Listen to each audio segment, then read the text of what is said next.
이슈 레이더 시간입니다. 오늘도 한국경제TV 박찬희 기자와 이야기 나눠보겠습니다. 어서 오세요. 네. 자, 3월 넷째 주 이제 본격적인 슈퍼 주총이 시작이 되는 가운데 어제 시장 보면은 저 PBR 관련 종목, 지주사 관련 종목, 주총 모멘텀이 유효한 종목들이 일제히 또 강세를 보였거든요. 네. 주총 시즌이 본격화되고 있습니다. 주주 환원 정책 지금 증권사들이 강화하고 나섰다고요? 맞습니다. 이 금융당국이 밸류 프로그램을 가동한 가운데 기업들이 잇따라 주주환원 카드를 꺼내들고 있는데요. 자사주 소각과 배당 규모 확대 관련 내용이었습니다. 미래에셋증권은 2026년까지 매년 보통주 1,500만 주와 우선주 100만 주 이상을 소각한다고 밝혔습니다. 미래에셋증권이 제시한 내용에 따르면 주주 환원율은 2026년까지 최소 35% 이상으로 유지할 전망입니다. NH투자증권도 13년 만에 처음으로 500억 원 규모의 자사주 소각 계획을 발표했는데요. 지난 12일부터 오는 6월 11일까지 3개월 동안 주식을 매수한 뒤 소각한다는 방침입니다. 여기에 보통주 800원, 우선주 850원을 현금 배당하겠다고 밝혔습니다. 보통주의 경우 전날 종가 기준 수익률이 6.2%에 달합니다. 배당 총액은 2,808억 원 규모로 증권사 호황기였던 2021년 3,320억 원 이후 가장 큰 규모입니다. 일부 증권사들은 결산 배당 기준일을 이 배당금 확정 시기보다 늦춰서 투자자가 배당금을 먼저 확인할 수 있도록 하는 정책을 내놓기도 했습니다. 삼성증권은 지난해 결산 배당금을 보통주 한 주당 2,200원으로 전년 대비 30%가량 올린 바 있는데요. 배당금 총액은 1,965억 원으로 일주일 뒤인 21일 정기주주총회에서 배당금을 확정할 경우 35.8%의 배당 성향을 기록하게 됩니다. 한편 증권사들의 적극적인 주주환원 의지는 주가에도 반영되고 있습니다. 지난해까지만 해도 부동산 PF 문제 등으로 실적이 악화돼서 주가가 부진했던 이 증권사들은 올 들어 가파른 상승세를 보이고 있는데요. 주요 증권사들로 구성된 이 KRX 증권지수는 연초 이후 15% 넘게 급등하면서 같은 기간 코스피 상승률인 1.4%를 크게 상회하고 있습니다. 네, 알겠습니다. 그런데 보면 또 제약바이오 기업들도 적극적인 주주환원 정책에 나서고 있는 모습인 것 같거든요. 좀 소개해 주실까요? 네, 제약바이오 기업들도 앞다퉈서 자사주 매입 계약을 발표하면서 주주가치 제고에 나섰습니다.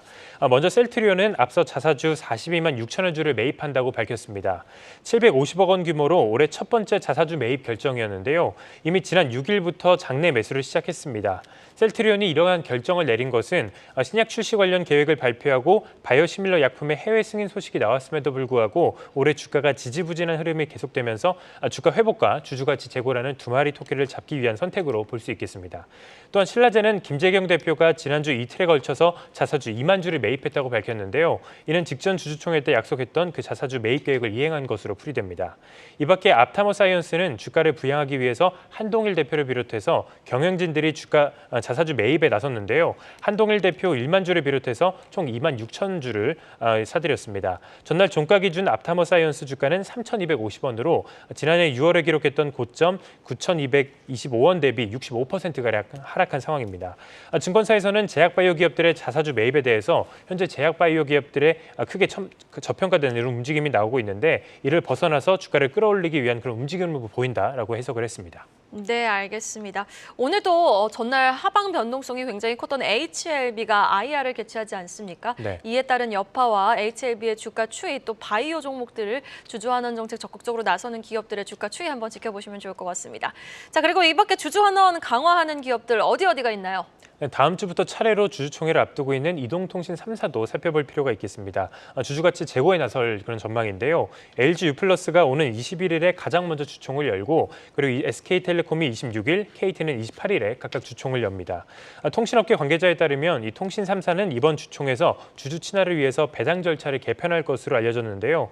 당국이 지난해 개편한 배당 제도를 바탕으로 배당 기준일을 배당 결정일 이후로 결정할 수 있게 됐습니다. 앞서 SK텔레콤은 분기 배당을, LG U+는 중간 배당을 시작했습니다.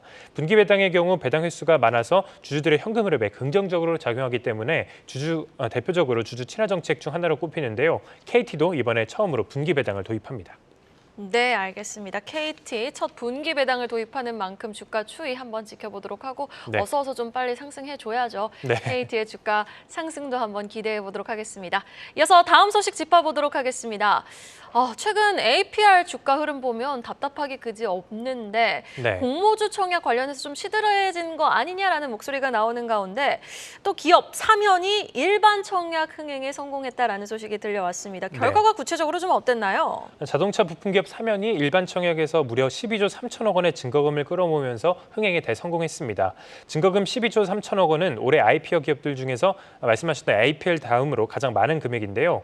혹시 앵커께서는 이번에도 청약을 하셨나요? 저는 안 했습니다. 하셨습니까? 네. 저는 이번에도 이제 기업 분석을 하면서 한번 해봤는데 네. 좀 경쟁이 너무 치열해서 한 주도 좀 받기 어려울 것 같습니다. 그러니까요. 네. 한 주 받기가 참 힘든 시장이에요. 네, 맞습니다. 앞서 사면은 지난 12일 이틀간 일반 투자 대상으로 공모 청약을 진행했는데요. 일반 투자자 배정 물량은 50만 주였는데 8억 2,256만 주의 청약에 몰리면서 1,645대 1의 경쟁률을 기록했습니다. 앞서 사면은 지난달 29일부터 이달 7일까지 진행된 기관 투자자 대상 수요 예측에서도 긍정적인 결과를 얻었는데요. 최종 공모가가 공모 밴드 상단인 2만 5천 원보다 5천 원 더 높은 3만 원으로 결정이 됐습니다. 한편 사면은 내일 일반 청약 결과를 발표하고 오는 21일 목요일에 코스닥 시장에 입성할 예정입니다.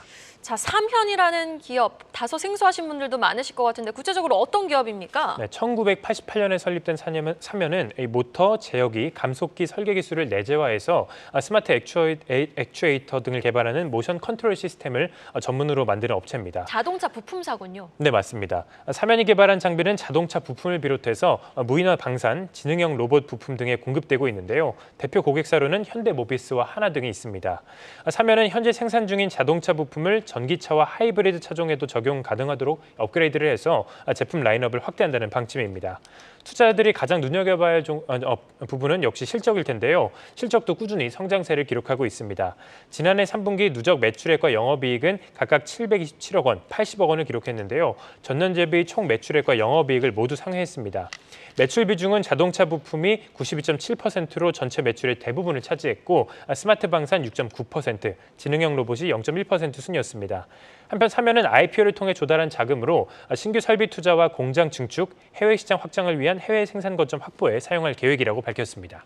네, 지금 사면에 대해서는 증권가 전망이 좀 어떻게 나오는지 궁금한데 APR 지금 너무 지지부진하잖아요. 사면은 네. 좀 어떻게 보고 있어요? 사면이 이번에 좀 공모 청약에서 흥행에 성공했다라고 이야기를 했는데 증권가에서는 이런 흥행 성공에 대해서 납득이 가능하다라는 이런 평가를 내놨습니다. 네. 최종 공모가인 3만 원으로 계산했을 때 사면의 PER은 15배 수준으로 기존 자동차 부품사들과 비교했을 때 밸류에이션이 좀 높은 편이지만 사면이 보유한 기술과 향후 성장 가능성으로 미루어 봤을 땐 좀 적절한 밸류에이션이다 이런 평가입니다. SK증권은 사면이 보유한 하드웨어 제품 기술력은 경쟁사 대비 뛰어난데 여기에 부품을 함께 동작하게 하는 소프트웨어 기술력까지 갖췄다면서 보통 높은 기술력은 이익률 상승으로 이어지는데 실제로 사면의 작년 영업이익률은 10%를 상회하면서 다른 부품사들보다 높았다라고 분석을 했습니다. 한편 사면은 차량용 매출에서 전기차를 비롯한 친환경차 매출 비중이 현재 49% 수준인데 이를 올해 57%, 내년 68%까지 끌어올릴 계획이라고 밝혔는데요. 이에 대해 증권사에서는 현재 자동차 트렌드가 친환경차로 넘어가고 있는 만큼 사면의 성장 잠재력도 더욱더 확대될 계획이다라고 평가를 했습니다. 이 밖에 잠재적 매도 물량을 뜻하는 오버행 관련 우려도 올해 신규 상장 기업들 중에서도 매우 낮은 편에 속하기 때문에 상장 이후 주가 하락 가능성이 다른 기업에 비해서 상대적으로 낮다라는 의견도 나왔습니다. 네, 알겠습니다. 사면은 오는 21일 코스닥에 입성을 하고요. 또 엔젤 로보틱스도 이달 26일에 코스닥 시장에 상장을 한다는 부분 참고해 보시면 좋겠습니다. 지금까지 한국경제TV 박찬희 기자와 이야기 나눠봤습니다. 고맙습니다. 계속해서 다양한 경제 이슈를 알고 싶다면 구독과 좋아요, 알림 설정 부탁드립니다. AI 캐스터 권미정이었습니다.